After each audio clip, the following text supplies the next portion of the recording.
Yeah, what up, YouTube? You know what it is. High Talk Podcast. We are here with a very dear friend of ours, very fond of him as he is fond of us. High Street legend, Columbus showrunner, gas ass rapper, blending multiple genres. Not to dick ride, but he is a very good friend of ours, off the pod as well. Toof, ladies and gentlemen. What's going down? Goddamn, make me feel good.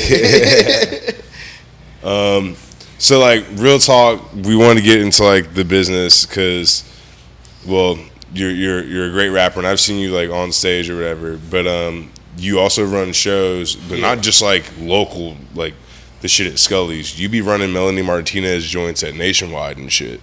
So like, tell us, did you want to do? Were you just into like the lifestyle and the scene of like being around a bunch of like, I guess not necessarily parties, but I guess just like running events, hosting parties, throwing shit together, or did you know you wanted to be like an artist, making your own art and then broadcasting that on your own? All right, so to hit on a couple things. So for Nationwide, I'm a runner. Mm-hmm. So it's helping along with the show, but it's not necessarily running the show. Mm-hmm. You know, that's shout out to Nationwide. That's a big, it's like stagehand job. Yeah, it's not really stagehand. Stagehand is putting together a stage. It's more on the back end, dealing with like the needs of the artists and the traveling people and things like that. But yeah, so I'm a runner for that. But as far as shows go, I've always felt like shows have always just been a part of doing the music. Like, I've never said I wanted to do shows, but shows have just always been there. Like, right. Since I've been making music, I've been throwing shows, putting shows together, and it just kind of spread, from me to doing it for other artists to doing it, here with this company and, doing it that way. Yeah. What's the biggest challenge like as starting up doing that? Like, what is the biggest challenge like having the confidence to even like spit in the microphone? Is it having an issue like trying to find like people to support you? I guess like your own the biggest producers. Of being an artist. I guess as an artist, because like then you have to figure out who you're gonna collaborate with, and then also like let's say you even have like a few MP3s or whatever. How do you first get on that stage? How do you do those first showcases and all that? Man, that's 90% of getting it done is starting. It's always reasonably. It's always going to be some sort of not necessarily fear, but risk. Right. And where there's risk, there's rewards. I say you just got to get in there and start it, and you start to figure it out along the way. There is like the school book way of learning. Going to school and figuring out the music or the throwing the shows or things like that, but that won't do nothing compared to what you'll learn. Actually hopping out on 2 just feet jumping out really there. It's problems that pop up that the books can't teach you. You just got to get out there. Yeah. Plus, your brand is so unique. Like everybody's brand and their journey to music is so unique to them. You can't even put it into like boxes like that. You just got to go figure out what works for you or what don't work for you. That's true. Because what worked for the last person might not work for you at all. Yeah. You just never know. That's figuring it out. And like a lot of artists, I feel like they, I say this a lot. Like a lot of artists, they give themselves such a short leash. Like it got to be done this way. Like this is the way it's got to be done. Yeah. This like why do you think it's got to be? You've not done it before. You're figuring it out. That's the journey of figuring it out. Missing your own expectations is so fucking detrimental, bro. So it's like, why would you give yourself a short leash? Like, I got to do this. I got to do this. Give yourself the biggest leash possible. Yeah. It could be this, but it could also be this right here. Because what's worse than like someone else letting you down or you letting someone down is you letting yourself down. Yeah, for sure. And like not hitting your own mark. Like if you literally set a cap for yourself and then you don't get anywhere near that shit, you're gonna be so more demotivated than you were before anyone else even doubted you. What a lot of people really don't understand though is like you could try one thing and it could take you so far and it will stop working and people would think, okay, let me just try it again. Yeah. Like, nah, you might have to switch it up. It might work again, might not, but eventually the same thing is only going to work X amount of times. Or it might work later down the line. You got to adjust or, take other people's influence their ideas and kind of morph them into your own. And but 90% of fucking getting it done is just starting, just going, just and then you're getting like, oh, out shit. there.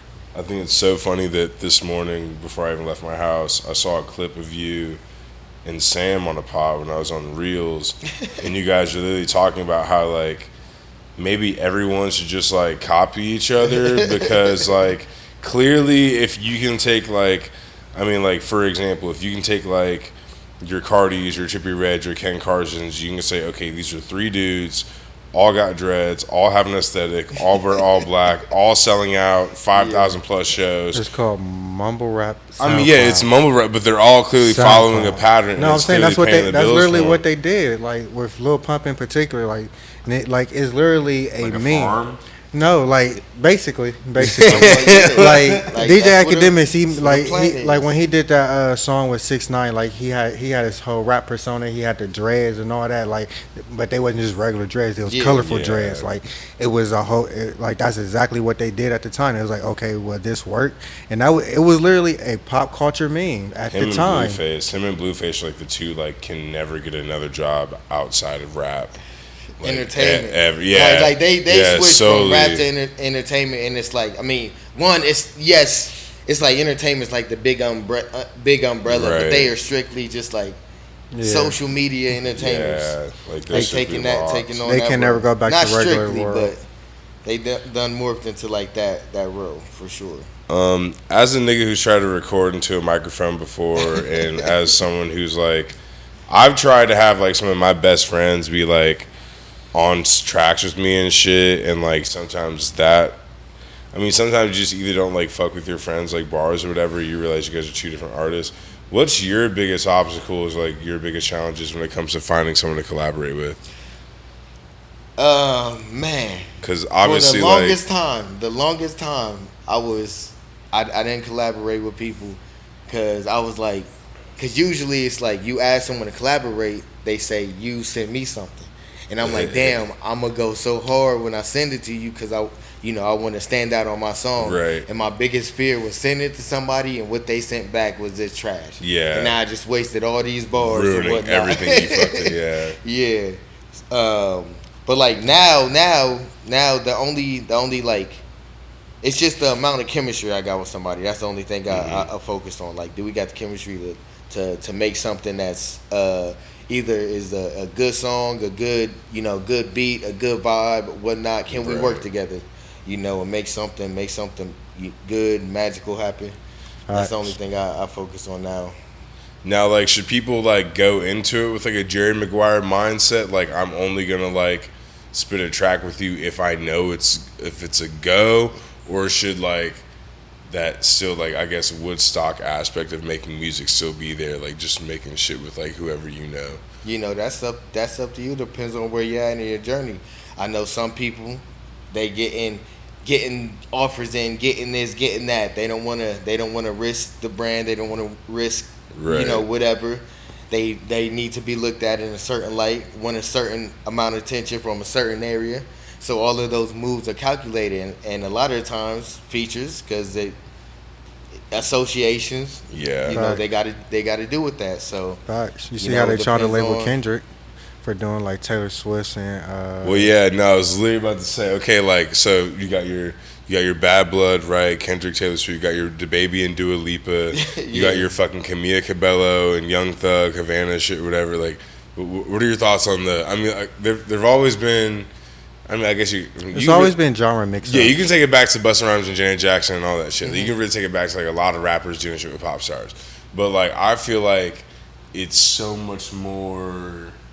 I mean, not sugar coated. That's kind of obvious. If it's about the marketability. I feel like I hear what you're saying. I know what you're I feel like say. I'm in Old Navy when I hear those songs, bro. I can't stand it's just that like shit. It's like a cash grab. Like they're making it to get a reaction of the the crazy collab. Yeah, like basically, it's not authentic. It don't seem authentic. It's like those award show songs. Yeah, pretty much. Like, oh, let's just do it to say that we got him. Yeah, like, oh, let's just do it to say we got him in the room together. Yeah, type shit. All right, so let me ask you this: how you feel about DJ Mustard putting Future and Charlie Wilson on a song together? I feel like if that is your creative vision, and props to him if it lined up exactly how he visioned it would, but.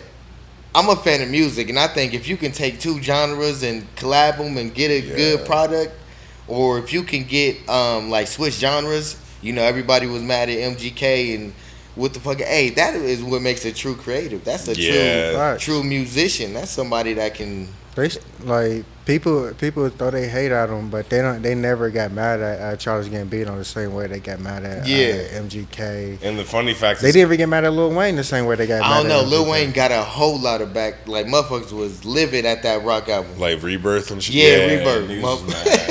Motherfuckers was mad. But it was so crazy though, because I mean he had that Kevin Rudolph track. Bro, Prom Queen was fire. Niggas love Prom Queen. Niggas love Prom Queen. I thought it was fire. Pick the Road Up, crazy. Mirrors, I think. That might be the fourth. Bro, I would say it wasn't a classic, but it was a good album still. Maybe that's the problem. Maybe more artists need to switch genres. You know how much more confident I would feel if I could rap and pick up a guitar and sing about Down Yonder and shit. You'd be looking like Joe. Like shit. What are your thoughts on I mean, I guess this is more like some aesthetic shit. What are your thoughts of, like, if I drop an album and I got 13 songs, all the title tracks are in all capitals, I got a Frank Ocean feature and an Andre 3000 feature, they're just not listed on, like, how do you feel about songs where I got to find out who's on the track the whole way through without it being given away? I think about, I see a lot of that, not just like, Kanye is a prime example, but like there's a lot of all the way up, top to bottom. I assume you got some sort of goal, or there's a reason you didn't do that. You didn't want. Yeah. It's like a toy at the Cracker Jack, at the bottom of the Cracker Jack box, kind of like. Yeah, that's what I'm saying. I feel like it could be the shock factor. You want people to get on and hear it. Maybe they wasn't looked at too good in the public around that time, and you ain't want people to know that it was on it.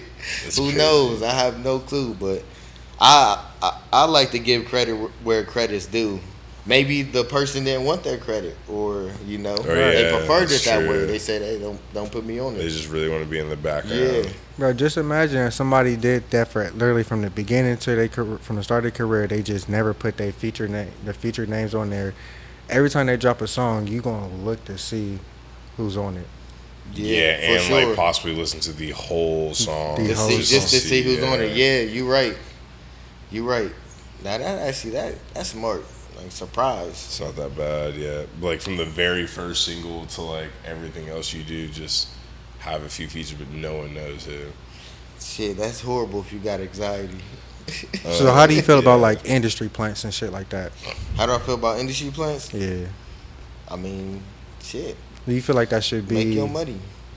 I personally who's making the money? There's still it's the industry plants. All the industry plants. It's still people who are fans of them. You know what I mean? They still got to do the job. Okay, so I look at it on the creative side of things, just because I take pride in my creativity and my process and things like that. If you're not doing all the work, writing it, things like that, I can't respect you on that level. But that don't mean you're not a good entertainer. That's not a good song. You still sang it. I still hear your voice, and you had to deliver it, and your delivery was gas. Me seeing you at the show, that's gas. So like the business He's side really of me doing is them dance kind of like moves, for the plan. I'm like the business side of me, that's good business move. Yeah. The creative side of me is like, do better. I also feel like, I don't know, like you think about it, like look at the Coi Leray shit. Okay, if I'm like industry, you said the who? Coi Leray. She's not think about. Wait, well, I guess think about is people who are kids of people in the industry. Those are two different things, though. They don't count as industry plants? Nah.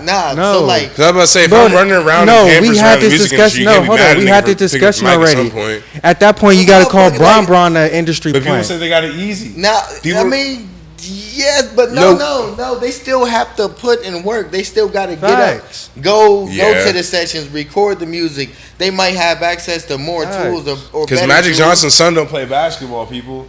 Like, not everyone's kid has to do the same thing that they are doing, or be as good. But it's but when they are, you can't call them an industry plant just because of who their parents are, or who their family are, or who they're connected to.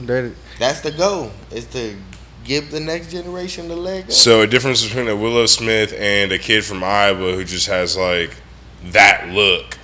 You know, I gotta get him in there. The kid from Iowa can do it. They just paths are different. Just like there's kids that was born in entertainment that tried and it did not work. And what if that kid really did play piano for 6 years and really does know how to work FL Studio and work Logic but he doesn't have that push. It sounds like he don't. Okay, I got the $5 million he ain't got to the advance push for himself. There you go. Right. There ain't nothing I can do when himself is. I'm gonna keep it a buck. If somehow you learn how to play the piano, and if it's only one or two ways happening, you either learned that shit on your free time, which you made that shit happen, or your parents pay for that shit. If your parents paying for that shit, that means you got some money to invest in your free time. They got some money for you to invest in your free time. A lot of niggas does not have a piano. Yeah, and a nigga that just learns piano in his free time, that nigga is that's no. They definitely can. Sure. But that motherfucker is definitely someone on the grind. That's not someone that's gonna just let their talent slip away. They're not just learning that shit just to. I did it. Yeah, literally. Look what I can do.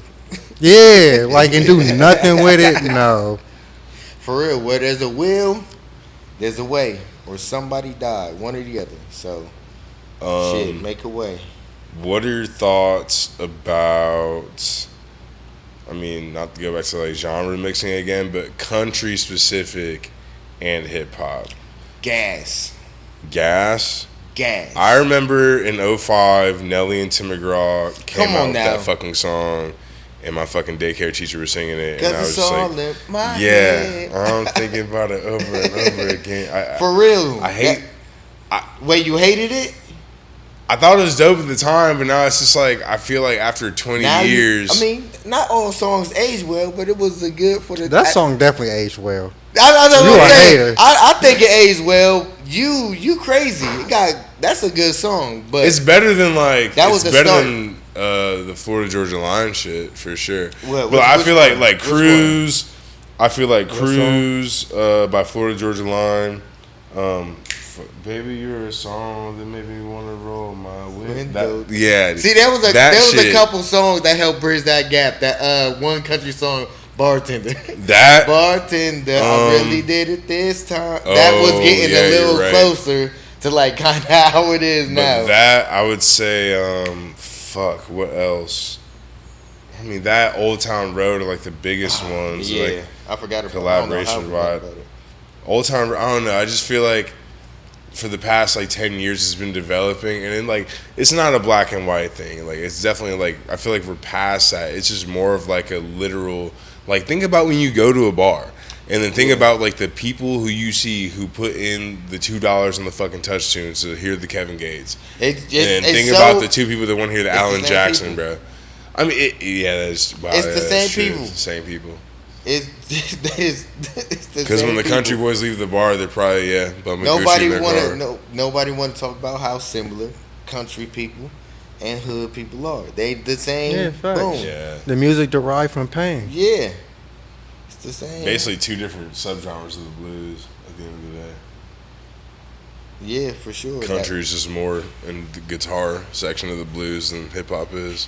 More for the drums. Yeah. That's wild. Definitely the same crowd. This shit was bound to happen. I'm glad to see. I mean, that's what creates progress. That's what makes new genres. Literally is the I Have a Dream speech. Yeah. Builds different talents and shit like that. You need it.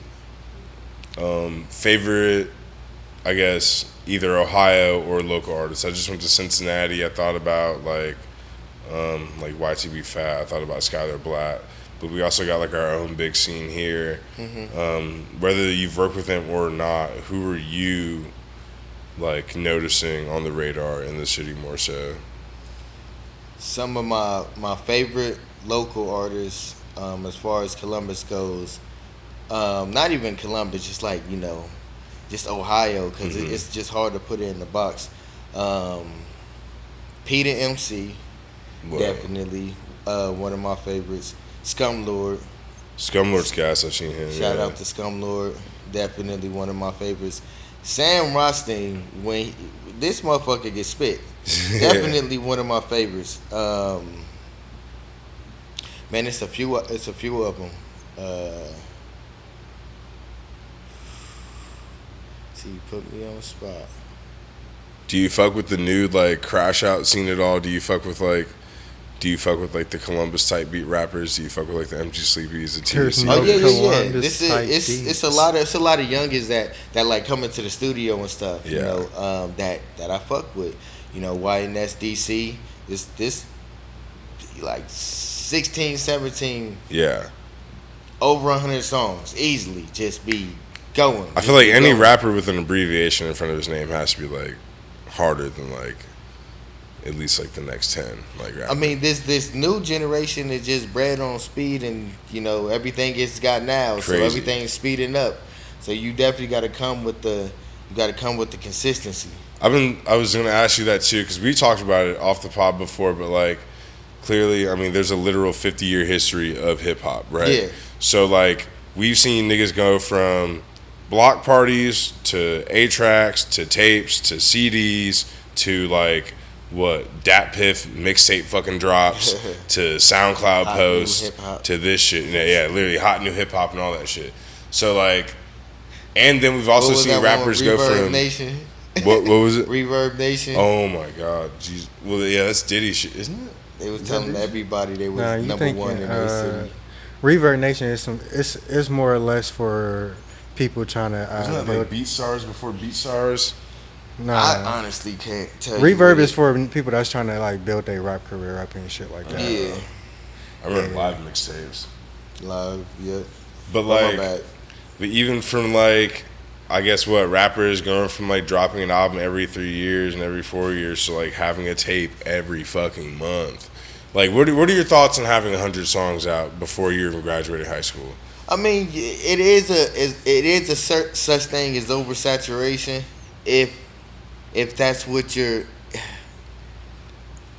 I look at everything two different ways. Mm-hmm. The creative, free, just creating version, because there are people who are just out here just want to make music. Right, like yeah, they are not trying to do this as a career, and we're judging them like, oh, you're oversaturated. They just want to make music. Yeah. They just want to put it out there. So if that's your goal, I say go ahead and run it. If you are trying to take a more take the business route and like actually build and want to make money on it, that you got to look at what's going on with your business, with your brand. Should you be putting out this much music? You can't oversaturate your market. That is something you can do. But if you just having fun, fuck it, put out music, put out a song a day, put out 2 songs a day. I mean, I feel you really can't. But when it comes to like a new artist, like if you just spamming with 10 songs a month and you literally got 0 people listening, eventually one of them songs is going to hit. Once one of them songs hit, then that's when you're supposed to slow down. The whole project might pop off. Yeah, I mean, I literally like, you never know. Statistically, like I know that I was not a Boss Man D-Lo listener for the first probably 4 months of that shit being hot, and then I just randomly went off of music one day. Well, I mean, it's subjective, so it's up to the listener, the listener, Very subjective. But like, I actually I clicked on the album. I was like, you know what? This dude has 100 million song, 100 million listened song, whatever. What does the rest of the tape sound like? There's no way the whole other tape can be ass, right? And I mean, it wasn't, bro. So now, bro, it definitely can. Bro has a whole album of it in my library.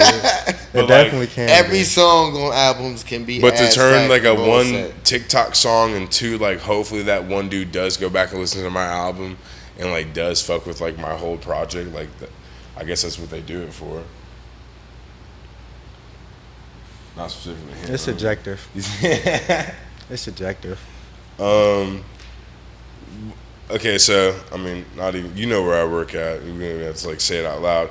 But either way, I see a lot of niggas perform, and regardless of ticket sales, regardless of how many people I see go in the door or whatever, I always think about it like, what do you do if you're from like New Jersey and you're like, oh fuck, I don't know where to perform, or not even New Jersey, because niggas from New Jersey aren't coming. Like, let's say you're a kid from Cincinnati and you feel like you can't do shit or you can't afford shit here, so you want to come up to Columbus, do a show, try to get some outer city exposure, and then you come to a mid-sized music venue for a showcase that you think is going to be like poppin', or maybe us this Thursday real night. Specific. Yeah, like somebody fucked his ass. You don't want to know where I'm not going to tell you where I work at, but you know, a mid-sized music venue. Like, I guess in regards to like maybe he trying to get off his chest. In regards to maybe like 30 people performing in front of like under 30 people, or like performing under like 50 people, or like performing to 300, like what's the compare and contrast? Like, how do you either stay motivated if you don't have big crowds? How do you stay humble if you do have big crowds? How do you turn those, how do you not get complacent with the amount of like tickets you sell? I guess like from start to finish, like how do you evolve when it really comes to like putting asses in seats? That was a long ass. Yeah, it was kind of choppy. But I'm just thinking about, because I see a lot of dudes. How do you just stay motivated, and how do you just keep going? Because I see a lot of dudes who literally be performing in front of like niggas' aunties. Yeah. And like not their aunties. There's nothing wrong with it, and like I get it. Like, I guess at the end of the day, we can say any exposure is good exposure, right? You can make any exposure good exposure. I wouldn't. There is a such thing as bad exposure, but I feel like I see a lot of niggas turn that 20 minutes into nothing. Yeah, a lot of people, and a lot of artists feel some type of way about the size of a crowd. You got a chance to turn. You got to do it one person at a time, anyways. Literally. You're building this one person at a time. So if there's one person out there, look like you can keep on building, don't it? But a lot of artists see the crowd, and it's like they're like, oh, I don't want to perform, it's too small. Then get in front of a big crowd. Oh, I don't want to perform, it's too big. You gotta pick a side. You either want to do this or you don't. And if you do, then you gotta focus on the elements of whenever you're performing, your performance, your enunciation, your mic control. Mic control is one of the things that fucks up a lot of artists. A lot of these really just be dancing up there. Yeah, which is fine. You can dance up there, but the thing about dancing up there or having a hype man, practice with your dancers and practice with your hype man. Yeah. You know, practice. It's a performance. It's a show. You shouldn't be up there at sound check trying to now practice. Crazy. You know, you still got to practice performing. Just like you got to practice songwriting. Just like you got to practice writing hit songs. You still got to practice. You were trying to fine tune your artistry. So, you know, you got to be honest with yourself and stay focused on you. What are you doing? Be honest with yourself. Record your performance. Go back and look at it. Because I remember this artist from Toledo like said something where he was like, yeah, this bitch is about dead as fuck. I'll never come back here. I'm like, bro, first off, I mean, I went to Toledo. You live 2.5 hours away.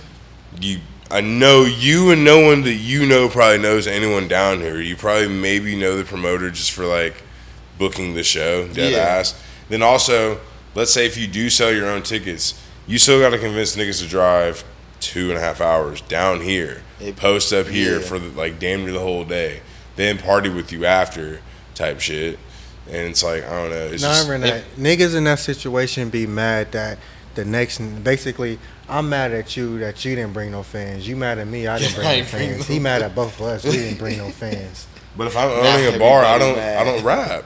That's not my job. I'm saying that's the scenario we all rappers. But if I'm owning the bar or if I'm just running a venue, I'm not the one rapping. I'm saying that the scenario is we all rappers. We all mad at each other because none of us brung fans. And that's realistic. Now no one put the work in it to bring their fans, and now they mad at each other for not having fans. Because like the best way to get a fan is to take a fan. And that's what they was expecting to do. It's like a lot. One of the things I see is you. So you on stage. Picture this: you on stage. The DJ just played your song. Nobody knows it, but by the end of the song, everybody's screaming your words. Yeah. Then the artist who just had one of their most exciting interactions with the crowd, they get off stage and they go sit their ass in the corner. Like why? Now is the time to get out there and make fans. You need to go out there and talk to people. Network. You had them all. They're right there. They are drunk.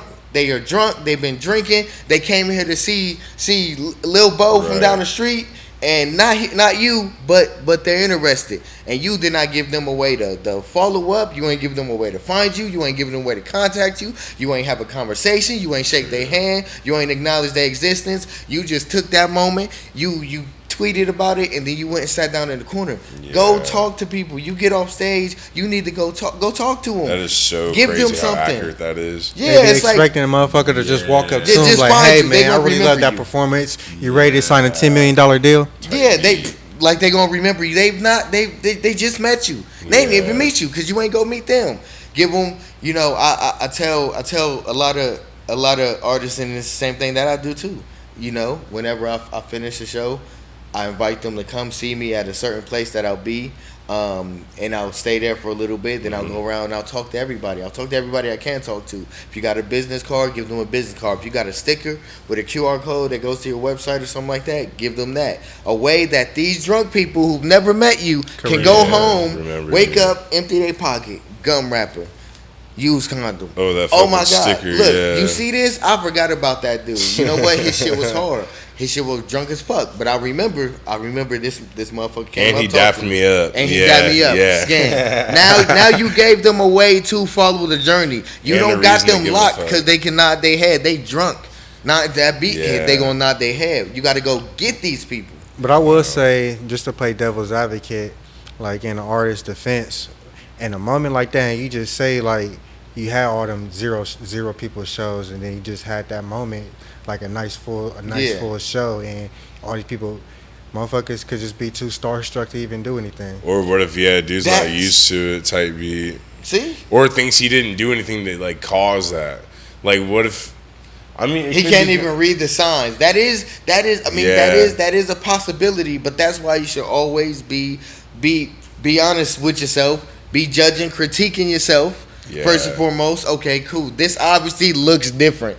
So what did I do different? What did I do different on the positive side? Critiquing ain't always got to be negative. You ain't always got to nitpick and break yourself down. But you did something good. What did I do different this time that got me this result, this reaction? Apply that, moving forward. Next time I want to do that, but I want to turn it up a little more. Next time I want, it's just being honest with yourself. Like really being honest, not like surrounding yourself by yes men and then falling in love with the yeses. Facts. And also to have a team that help with that process. Yeah. The team thing, that takes time. Yeah, it's difficulty in time, but at the same time it's necessary. Oh yeah, for sure. And that's what a lot of people don't understand, like how detrimental having an actual team is to a career in any type of field. Yeah. Any type of field. Yeah. A team is just to find somebody who genuinely cares about the vision from an artist standpoint, about your vision, but playing a different position than you, but they still care just as much as you. Right. That is hard, but those are the keys. Those are the keys to making big strides of success, is getting the right people around you. The right people, not just people. I was about to say, big shout out to the producers. Big shout out FaZe. Shout out my dog FaZe. In regards to, so I guess your history with producers, do you go through like a rotation of them, or do you kind of like to do like a rotation? Is crazy. I was thinking about that. I literally thought about the exact wording of this question. I was thinking like, do I say pause before I say this or no? And I was like, rotation is kind of crazy. But at the same time, Pause like, it out. Hey, a word. pause. Do you put your producers in rotation, or do you like to just do like, let's say, like just like 2 or 3 songs with the same producer, or like even the whole project with the producer, just rock it out, and then like move on, like it's another, I don't know, like it's another like stepping stone. It depends on my chemistry with them. So there's been producers that I sat down and just like shit. Our schedules we could only link every now and then, but every time we link, it was just boom, boom, boom. Wow. So Phase E, we did a couple of EDM tracks. So shout out to him. Yeah, I've seen one of them live, or 2 of them live. They're so guys. The dopest out of Ohio for sure, and he's young as hell too. But we kind of had to find our chemistry first. One, I ain't never rapped on EDM, and he ain't never made more hip hop style EDM beats.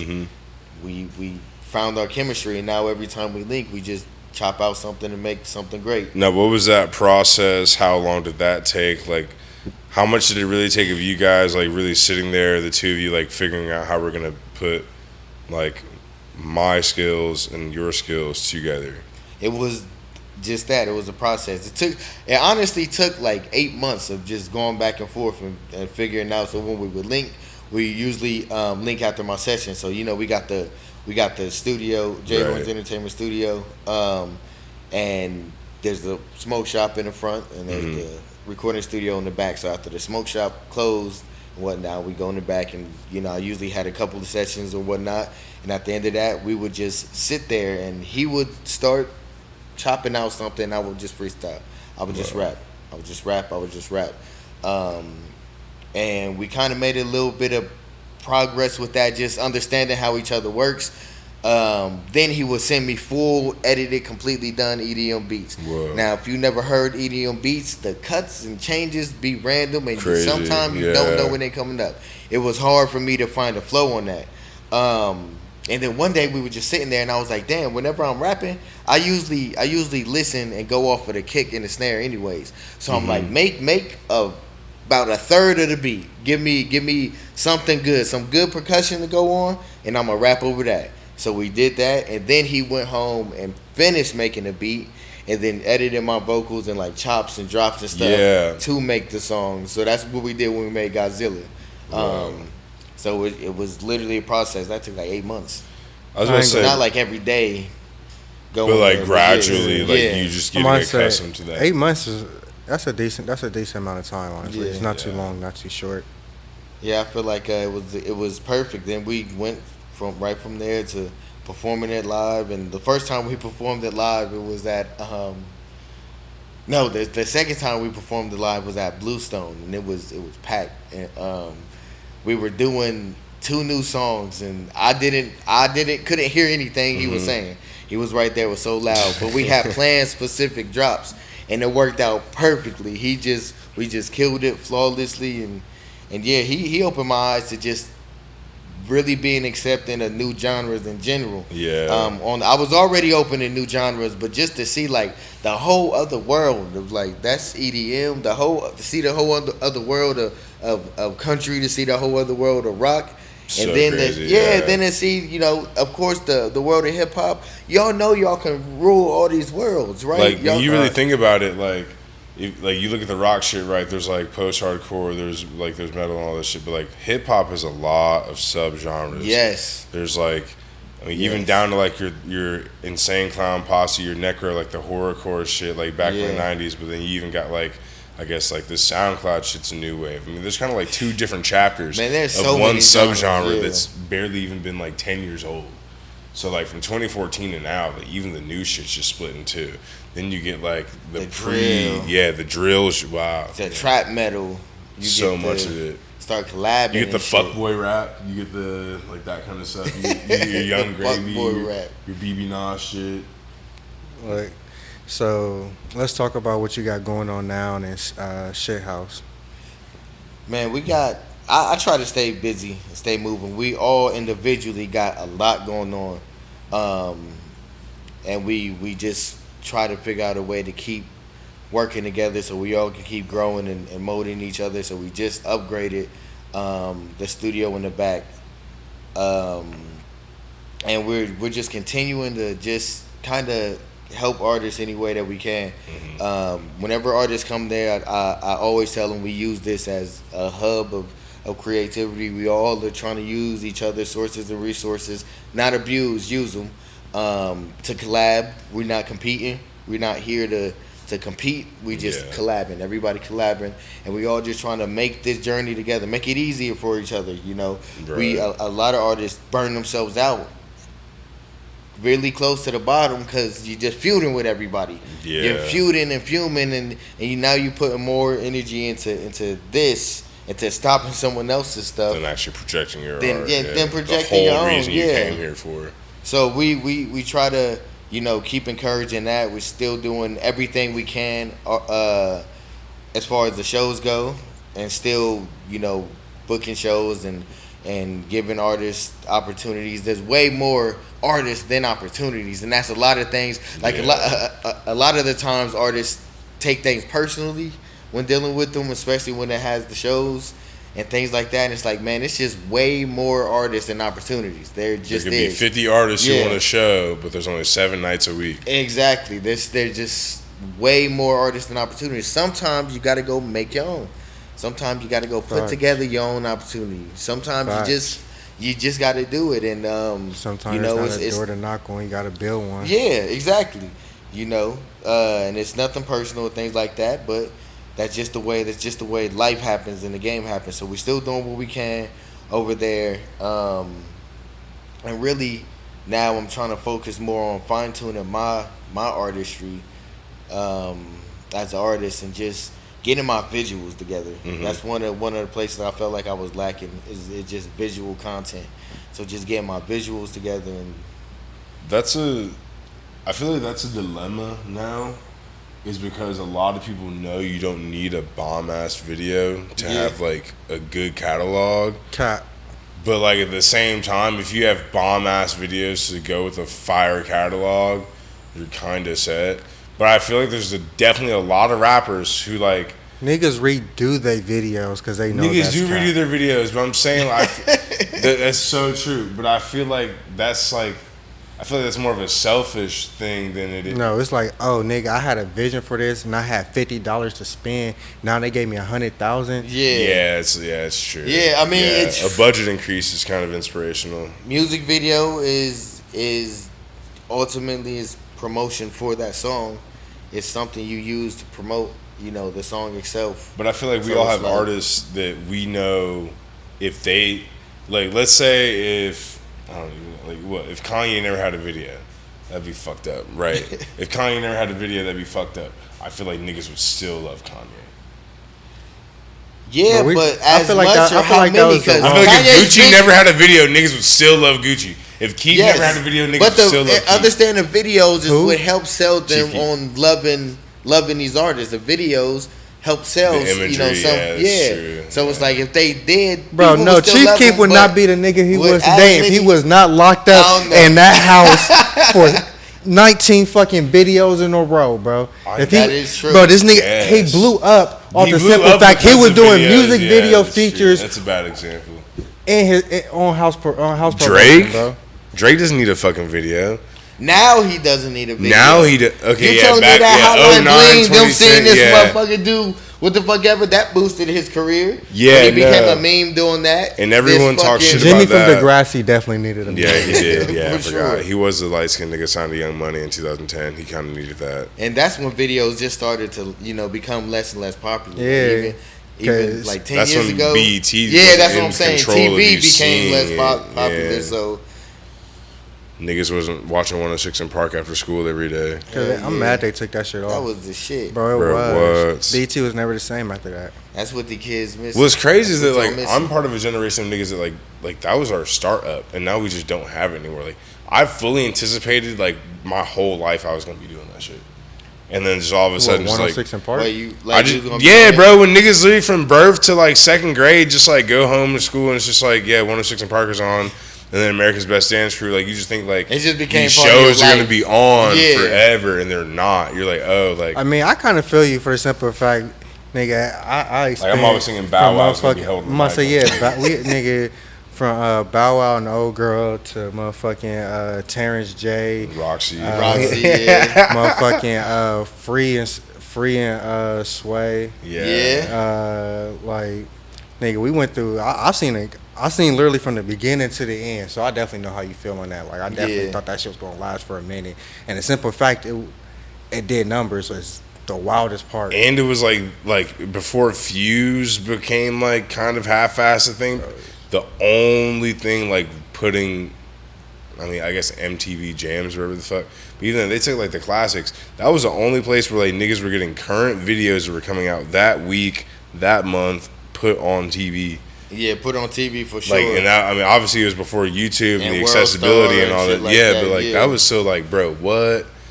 Like that Cribs, like that was OG like black television. I feel like for sure that was like the peak. Yeah, where you could get the culture from, get the business from. And then you had like actual like our own TV shows and sitcoms on the same damn channel. Facts. Speaking of that, if Toof had a show, what would it be called? Or a movie? I feel like. I fuck with Toof Be Told. That's what I was about to say. I feel like y'all want to hear a pun. Toof Be Told. I feel like y'all want me to make it a joke. I saw that in one of your posts. I was like, that's kind of crazy. That is my project name. Toof Be Told. What's your favorite Tyler Perry? Oh, actually, no. Fuck it. Let's let him finish the question first. I forget the question. I ain't gonna lie. What would you name Toof it? Be Told. Oh yeah, first project. Yeah, Toof Be Told. I got a project, Toof Be Told, that's about to come out. So you would just name your basically your autobiography, Toof Be Told. Toof Almighty. Ooh, Toof Almighty's kind of crazy. Nah, that's hard. I'm dead. But yeah, where you at in the recording process? Also done. Oh shit. Yeah. Word, when we gonna get to hear it? Yeah, what? I want to get certain promotional things in order. Toof release party? Together, a Toof release party for sure. Whoa. We can definitely do that. That could be pretty baller. That'd be lit. I'm down. Yeah, I say shit, we run it. You're not gonna be invited though, unless you tell me who you was talking about in that specific ass situation. Oh no! I've seen so many fucking people. Yeah, no. This nigga with green pants. I'm so fucking weak. Yeah, he definitely got something against artists bringing family members to shows. I don't have anything against artists bringing family members. I have an issue with working the door, and then those people being like, "Oh yeah, I got 20 people on my guest list," but then they either all have tickets or like a dude basically is like telling me he sold all 20 of his tickets, but he just wants them as guest list, and then I find out through the actual like format of how tickets are sold, like, oh yeah, no, he just bought 20 of his own tickets, and pretty much what they're paid for, but he's just putting all these people on the guest list so they feel like they didn't like have to pay to go see like their cousin or something rap. I don't know. It's just I mean, that's sometimes that's part of the journey, and that was so when 10 years ago I did my first ever show. Mm-hmm. So Columbus was not letting me. That was 19. Columbus was not letting me into any of these places. Really? Like I could not get into one place in Columbus, and then when I finally found a place that would let me do there, it ended up being the Vanderelli Room. So shout out to AJ. But Cleveland was the first city to let me do something there. So, what? I did. I performed in Cleveland and did shows in Cleveland, and of course, everybody's not about that. You want them to pay $20-$25 for the ticket and then come from Columbus to Cleveland, and we're 19. A lot of them may have rides, things like that. So my goal was to get as many people up there any way possible. Mm-hmm. So I did the same thing. Bought all the tickets and gave out 20 tickets. That's just like that makes it easier for them to be like, yes, I'm gonna go. you know what? You don't got to pay for the ticket. You get to see me and this headline. Niggas was already going to a bar to begin with. Yeah, you might as well just come to this one. And it's not like that we was going to drink and shit like that because we was still, we still couldn't get a drink at the bar. Oh yeah. But it was just easy to convince them of the journey. Like, yo, just come out here. I got the free ticket. So that's sometimes part of the journey, or sometimes you just want somebody to see. You trying to get your family members on your side. Right. You know what you got is good. You want it to be a pot of gold. I've done that. Hey, I want y'all to come out because I want to secure this other business venture that I have in mind, but I need y'all to see it. Right. Y'all, I need y'all to see how serious this is. So here's a free ticket. You're trying to build new friends, and so it's part of it. Ticket giveaways. That's all part of it. I feel like that's good. I feel like that's getting your ticket. If he had a body in there, regardless of how we got the bodies in there, right, you got a body in here for every ticket that you was given. That's a dub. If your marketing worked and gave you one positive outcome, that's a dub. That's very true. And in all fairness, he just brung fans for the next nigga that didn't. There you go. Yeah. It's someone to fill the room when they're still in there. Yeah, you're right. It's just like, I don't know. I feel like you. So your not perspective hating. is no, not hating. But your perspective Definitely is hating. coming from an untrained eye, like someone who hasn't I haven't had to try to my get own 20 tickets people. out. Yeah, try to get 20 people in there. That it is an art to it, and it's not everything has an effect on live events. People coming out, you would know. It's raining outside. I remember we were doing a show and there was a school shooting that day, and the school shooting wasn't even in Columbus. Niggas just got like sad. Just did not go outside. Yeah. And it's like this. It's fragile. It's fragile. So sometimes you gotta give a little to get a little. 20 people died in Canada today. I mean, it was just pain in the air. You know what I mean? And all of that affects it. So if it's like shit, if I ain't even know you rap and you like, hey, I got tickets, $25. I'm probably gonna be a little skeptical. Yeah. You know what I mean? So if an artist is at that point in their journey when they're trying to build fans, shit, if you got the bread to put it all up and to take care of that, just chalk that up to marketing and promotion. Yeah, shit like that. Just branding, getting your shit out there. Chalk that up to something. So that's a win. You found a way to win. All right, so I do got one more question for you. Yeah. So as far as you being an artist, when it comes to the name Toof, did you have that name prior to the incident, or like what? Matter of fact, was you an artist prior to the incident? Yeah, a serious artist. If so, like, what was your name prior to being Toof? So before I was Toof, my name was the Prodigal Son. So I was still just as motivated. I was just new. Mm-hmm. I knew I needed to rebrand.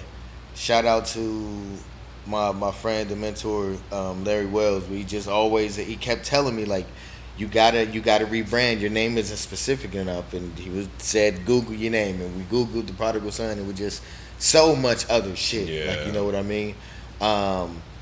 But finding a name is like finding that, like, solidifying piece of your identity, so it was just not coming easy. So there was years of me looking for another name and nothing came. So when I was in 10th grade, I lost my adult tooth in a basketball game, and then I got a crown, and I got him knocked out twice in bar fights, and then I had a flipper.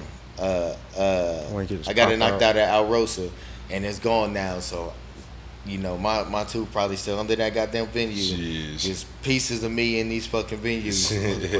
Then I had a flipper that came out, so my tooth came out.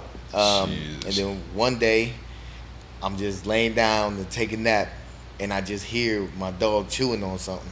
And I'm like, what the fuck? And I had took it out, and I had set it on the napkin on the counter, and this bitch jumped up there and took it and ate it. So after that, I was just like, shit. I'm gonna just leave the motherfucker out. So. That's crazy. Yeah, you know, crazy. My last question: what's your favorite Columbus venue?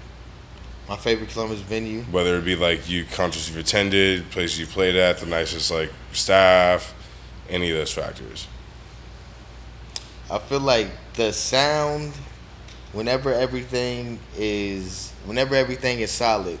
the sound of performing at Scully's when shit is on point is unmatched when it comes to venues that are, I would say, 1,000 cap and under. Shout out Luke, shout out John, shout out Sean. For sure.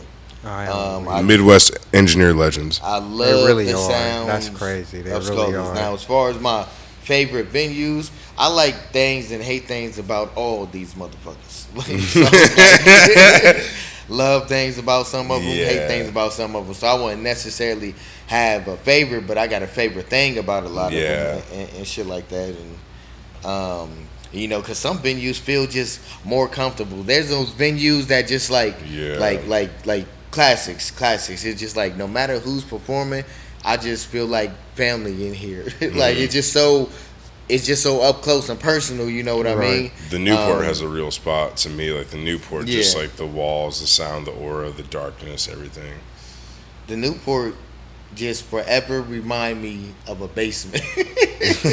I mean, it's just a big ass basement. It pretty much is. With a balcony. Yeah, with a big ass balcony and $12 beers. But I fuck with the Newport too. I do fuck with the Newport. It's really the pit in the Newport. It's like so small, but like it's where I feel like out of the 1,200 people, only 400 people fit inside that rectangle, and all the other 800 people fit out on the other outskirts of the building. Newport was like the goal when I first started taking music serious. Like it was just like, yo, look, if we perform at the Newport, we done made it. That was like, What, Newport, the basement, motherfucking, it was 3 of them. It was the Newport, basement, A&R. Yeah. A&R is pretty solid. That's like my first ticket I ever bought, like money to. Like, I performed all mine was 2 Chainz at Newport.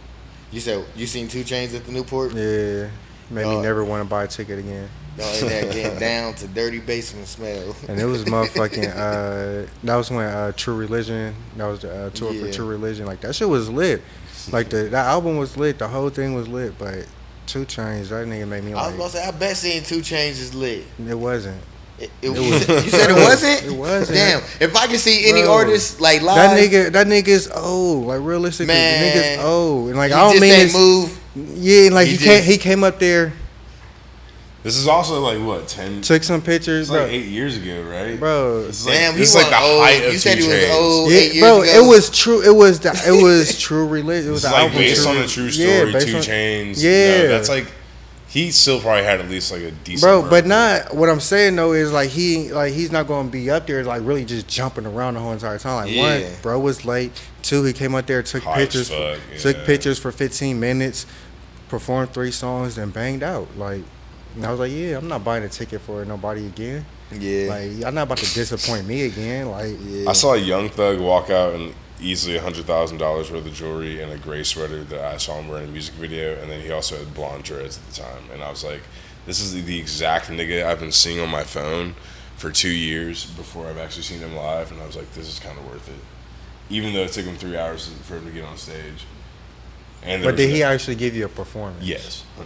Exactly. It was for 45 minutes, but it was like worth it. It would have been worth it too. Yeah.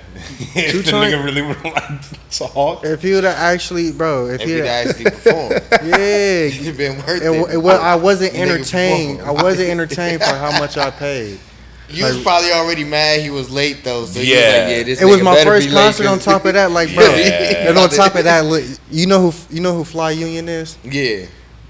That's crazy because don't nobody know who they is. Yeah. A lot of people don't know. I got hip to them on Twitter like 10 years ago. Exactly. And I've always been a fan of their come up and they made decent. They made decent music. Don't get me. I'm not hating. I'm not trying to clown on them or nothing like that. But realistically, at the time, they made underground music that nobody listened to, and like they opened up for 2 Chainz, and like only way I knew about who they was is because my older cousin, and I went there with 2 of my other cousins, and so we the only 3 niggas.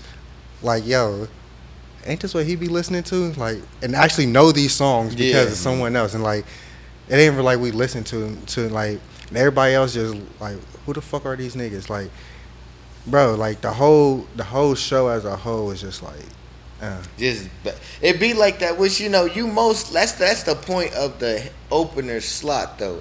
Is it's going to be someone that's most likely unknown. If the agreement with seeing the openers and the opener having that slot is y'all are getting exposed to each other. So it's like you can't expect. I was expecting a famous nigga. We're talking about 2 Chainz. We're talking about 2 Chainz. I was look realistically.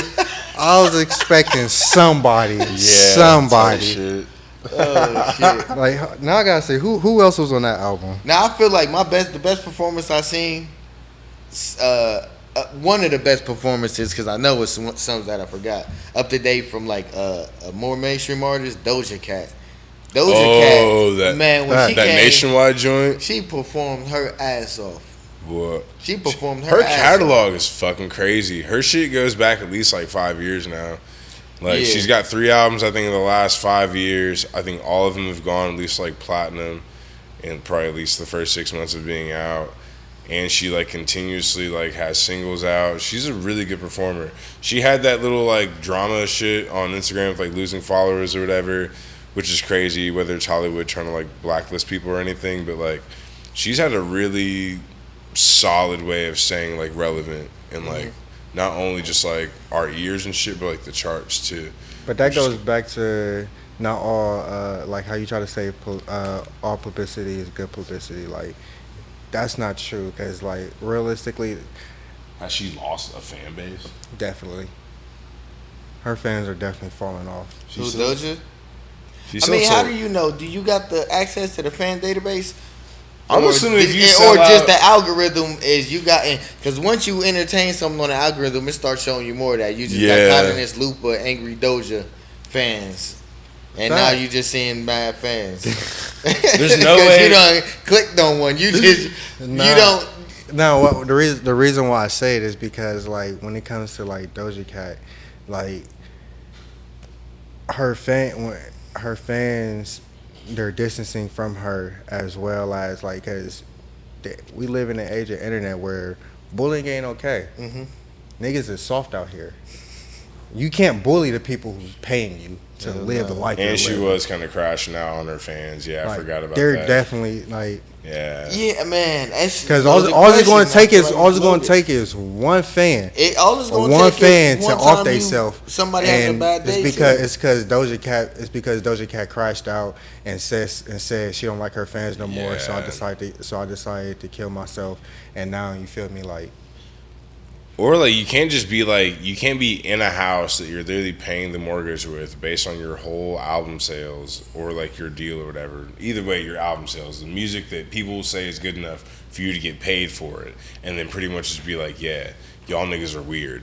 I mean, you can though. You definitely can, but eventually they're gonna like. But I mean, like your supporters. Maybe she got another trick up her sleeve. Maybe she about to. Take off with a fire ass clothing line, wigs. She's about to do wigs, and she don't care about music no more. But I feel like the fan, needs that reminder that, like, hey, yo, you are an individual. Like, you have a life that should not revolve around my art. Like, I feel like the fans do need reminded about that too. Like, yeah, and that's like the fans should be told, like, hey, I have fucking boundaries. Yeah. Some of you guys are like. These fan pages, these accounts where all you guys do is post pictures of me every fucking day. Weird. Like, you guys focus on my outfit and how much it costs. Like, I didn't even, like, focus on this at all. Like, you wouldn't want a Tezzy Jones fan page? I would hate for, like, a Tezzy Jones fit post every day describing all 6 elements of, like, my clothes, every red carpet event. Everything I do, every picture of my baby out there, every date I'm on, every time I'm leaving the studio. I mean, I would be cool with a meme page. I motherfuckers have made. I got caught on this meme page before, and some of the shit was funny as fuck. I laugh at myself, but to know like facts and shit, like yeah, man, this goddamn nigga's gap is fucking 1.5 inches long. Like, nah, that's just a little too.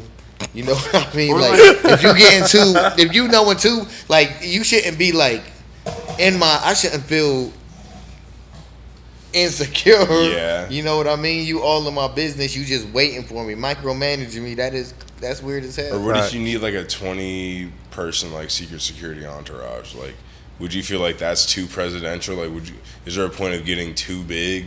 I do feel like it has nothing to do with being big. It's about how it depends. Like realistically, if any one of us wanted right now, we could walk around with a 20-person security. It just depends on it. Nothing ain't about affording it. It depends on how safe you want to feel. Yeah, for sure. Yeah, for sure. But you can't have them. It don't matter what you do in life. It just really depends on how safe you want to feel. And there's some crazy Doja fans I know. Like, it's fans out there that like they love you so much. John Lennon, Selena. Pick your like, imagine having a fan that just loves you so much. It's a motherfucker out here waiting for you right now. They love you so much they about to off you. That shit is crazy to me to think. John Lennon's murderer literally got an autograph from him before he killed him. Do you understand? That's crazy. Someone could be, I don't ever want nobody to love you this much. That's crazy. And they're just a fan. They just hear your work. But that's the power of music. And those ain't fans. Those stands though. Like those are literal stands. Yeah. That's funny as hell. But they will make the world work. Because realistically, it doesn't matter what like a person like Doja Cat say. They're going to always buy that music until they ready to end both their careers.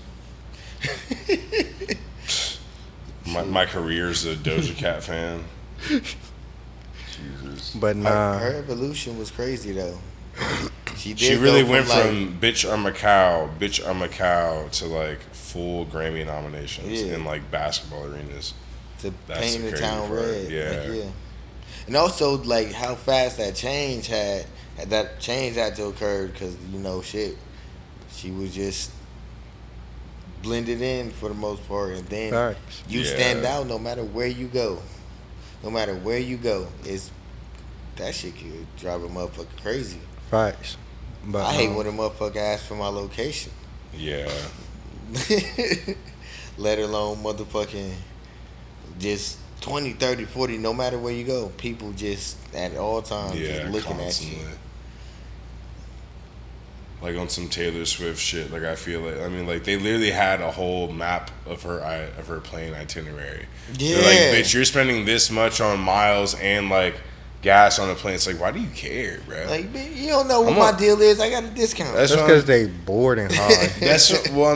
Okay, so like why is the average music fan that? Like, I'll put it like this: people that do shit like that, like those aren't fans. Those are people who's literally doing that shit out of boredom and spite. Yeah. And envy. That's pretty petty.